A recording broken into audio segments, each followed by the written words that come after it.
All right. Welcome back. Let's go with no blur. I don't think you mind looking at my calendar. Good luck trying to figure out what it says there. And then I love that clock. And then, this is cutting down on my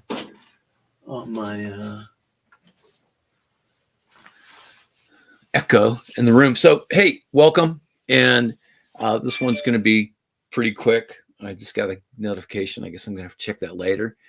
And, let's start with this. Part of what leads to better brain plasticity is when you can stay on one topic for a longer period of time. So, you know, learning to ignore notifications or eliminating some of those notifications in your life are going to help you with your brain plasticity as you stay on one topic. All right. And there's a little bonus material for you. All right. So we're going to talk about optimal movement.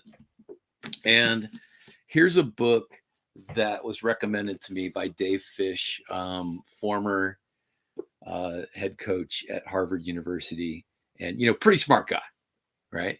Dave Fish, brilliant. Glad to call him a friend. Thank you. So Dave turned me on to Rob Gray, who is a professor at Arizona State University, which has one of the top physical education departments in the country. So, and then the follow-up book, Learning to Optimize Movement, which I haven't cracked that one yet. But so it's really interesting because part of his fascination with the topic came from the study of masterful blacksmiths and their use of a hammer to work out metal. And so there was this study done in Russia that showed how the most skilled people with a hammer and working out a piece of metal and doing so masterfully used a pretty wide variance in technique, wider than most people would assume. And people who struggled to become master blacksmiths actually used a more of a same stroke each time, trying hard to do exactly the same thing every time. And one of the ideas that Rob Gray puts forward is that is the source of many overuse injuries, because that same movement over and over again, which I think flies in the face of a lot of what people are trying to teach, what people are trying to learn, because there's this notion out there that there is a perfect swing. And then if you learn a perfect swing, if you learn a Roger Federer forehand, even though Roger Federer never really hits two shots exactly the same, right? It's fascinating that we try to put people into that mold. I remember being fascinated with the feature in a tennis magazine where they show each phase of the stroke of a certain player, right? And then, but it took me a long time to realize that was one stroke hit one time with one particular ball. So trying to emulate that stroke again and again and again against a different ball at a different time, traveling at a different speed and a different height, that didn't really make sense. So what we really want to do is we want to widen the areas of acceptability of what a player can do to receive the ball and send it back over. Of course, you don't want things to get too wild, or there are going to be errors, but there's going to be some variability. And this pursuit of perfection, so to speak, is not necessarily a good idea. Which brings us to the dangers of consistency, right? And here's an interesting thing. And I know some people try to make up an answer and they're trying to be cute or whatever. but I ask people this quite often because I get people on the court. It's the first lesson. I say, hey, what do you want to work on? And they say, I want to be more consistent. And I'm like, okay, all right, but do you want to be happy? And they kind of look at me funny, and I'm like, okay, well, here's the interesting thing. Have you ever heard of someone who said that they were happy with their consistency? And really, the answer is no. People are never happy with their consistency.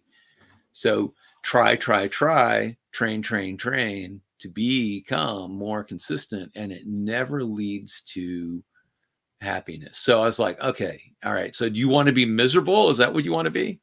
And they go, no, I don't want to do that. Okay, so you've never heard of anybody who is happy with their consistency, but you want to improve your consistency and presumably find satisfaction in that. Well, okay, it's not the right thing to do.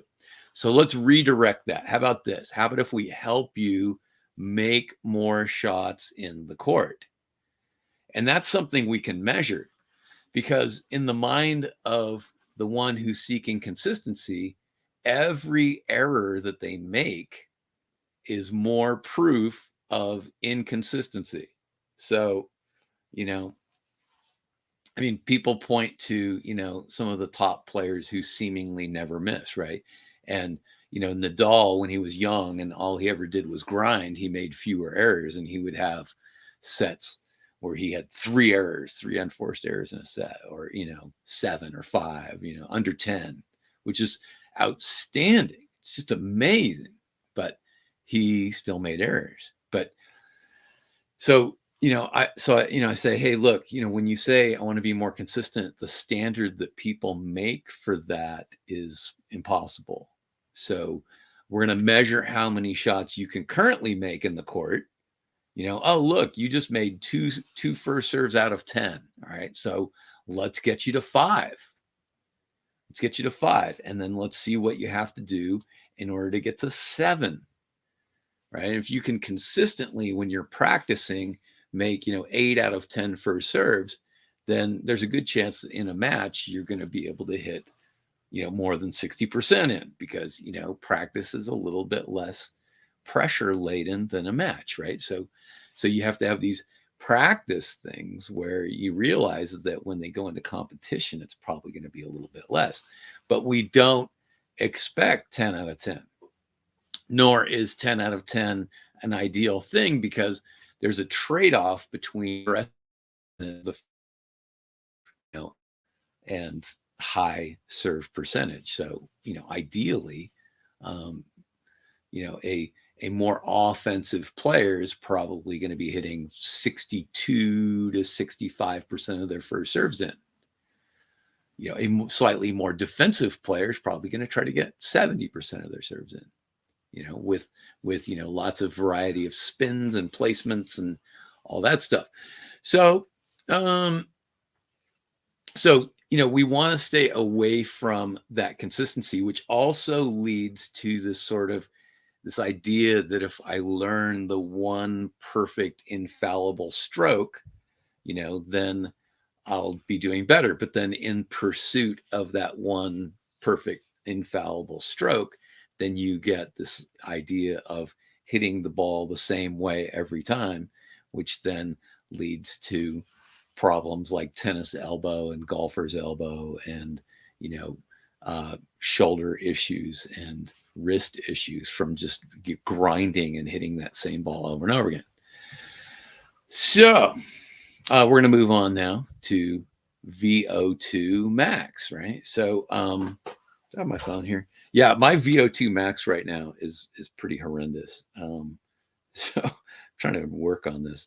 But, I never really try to buy all the latest technology, because it starts getting really expensive. And, I'm trying to save money in life. But my current V02 max is, look at it, is below average. Is that sad or what? But I was at 30.7, but now I'm at 32. But now it's interesting because last week in neuroscience, there was found to be a relationship between VO2 max and brain function. So, and now let's see if you had to guess which player on the tour has the highest VO2 max, who would it be? I'm going to guess, and I'm not sure, but I'm going to guess that it's Djokovic, right? And, at the French, what we saw is he really, I think, won that because of superior decision making. Um, you know, at times in that semifinal, I mean, he was in the most danger in the semifinal because Alcaraz has now maybe more short-term athleticism, more explosiveness, more speed on the court, faster ability to transition forward. But, Djokovic has the ability to not break down.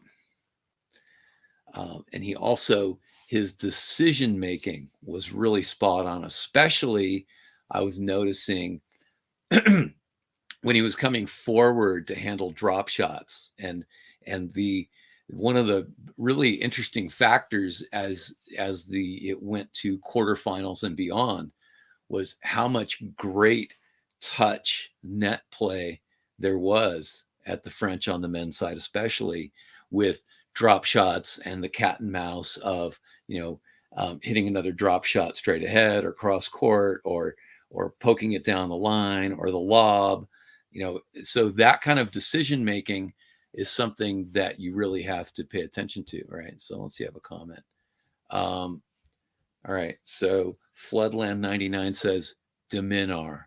All right, so okay, Diminar. So let's if you have a comment or question, try to put that in something where I can work with it, because just Diminar doesn't really tell me anything. It's a name of a guy.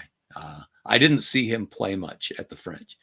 Anyway, so the more VO2 max you have, then the more oxygenated your brain is, presumably. And one thing that's coming out more and more is whatever is good for your heart is good for your brain. Whatever is good for your entire cardiovascular system is good for your brain. Whatever is good for your gut is good for your brain.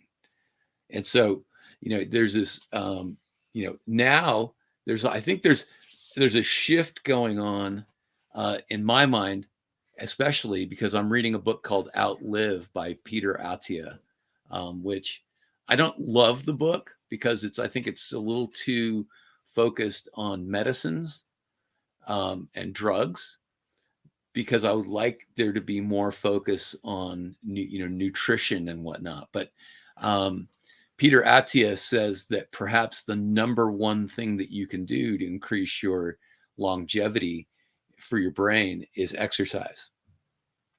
And that's good news for the tennis pros. And we know also that a couple of years back there was a Danish study that showed that tennis players live 11 years longer than other people. And I'm also going to assume that that means that there's a higher quality of life as well. So, playing tennis, exercising, getting out there and raising your VO2 max is going to be a really good idea to fend off things like dementia and Alzheimer's. Alzheimer's as a form of dementia, Lewy body dementia. There are a lot of different things there. Parkinson's as well. So, and then there's also some research that shows that the ability to perform complicated physical tasks also gives you a larger reserve of brain power. And, tennis is full of that. There's so many little skills to learn in the game. So that's pretty amazing as well. All right, now, which leads us to the final thing. Let me get back to my banners here. All right, the leftovers. All right, now, from yesterday, I was talking about how brain research has sort of disproven some notions like the importance of myelin and um, and muscle memory in the formation of skills, but really it's more concepts and habits and learning to perform something and knowing what that something is. So I'll give you an example. Um, when I'm teaching strokes, I'll teach, you know, a nice flowing thing. I'm like, hey, this is, and I can't do it here. I don't have enough space. I'm gonna whack the camera, but I say, all right, here, look, you know, this seems the same, but it's actually varying slightly each time. And so, if this was the shot that you're going to hit fairly frequently, there's some variation. This is a drive forehand. Now, if we go a little smaller and a little smaller and a little smaller and a little smaller, then you as you get closer to the net, you're going to have better touch as you get closer. And then if you're going further back and further back, then you can hit with more length, which you're going to need to if you're 10 or 15 feet behind the baseline, right? And so you're going to have to reach back more to get more length, right? So you have to learn to be able to vary your strokes. You can't say take the same stroke 15 feet behind the baseline that you do 5 feet from the baseline. Doesn't make sense. And that's where like the System 5 thing comes in. If you're not familiar with System 5, go ahead and ask that question. We'll cover that a little bit later. But and then I show them, all right, now we're gonna now do that more rounded. We're gonna do that more rounded so we can show a little more top spin, right? Shape the ball a little bit more. And now we can go bigger and bigger. And then, we have a ball up there, right? So we have to learn to send that ball up in the air, right? Because people, especially newer players, intuitively believe that a high ball must be brought down. And then what do?